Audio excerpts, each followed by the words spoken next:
دی دا وینا ده چې موږ به په پوره تحصیل کې هر کلي ته رسو.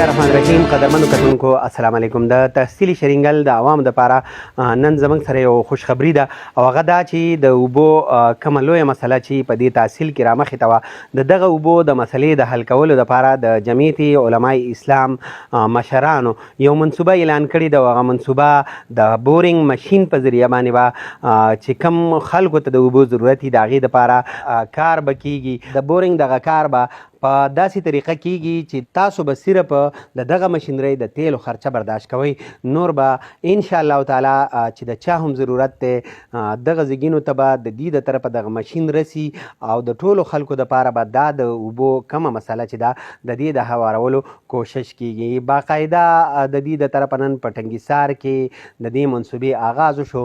د جمعیت علماء اسلام رهنما او سابقه امیدوار صدیق الله، سابقه ناظم الطاف خان او محمدزاده وردګ په دې ځای کې موجود وو. هغوی د تعلیمي منصوبې نه بعد د دې منصوبې باقاعده افتتاح وکړله او په ټنګیسار کې دغه د اوبو د مسلې حل کېدو دپاره دغه کوشش نن روان شو.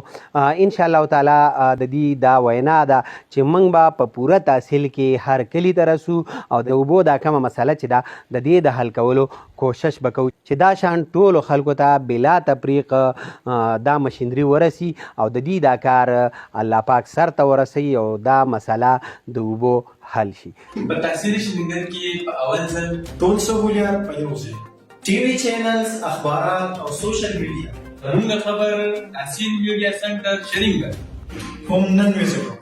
پته ځان سره یاد ساتئ، انعام پلازا، فرسٹ فلور، نیست عطاحسین اسپتال شرینګل.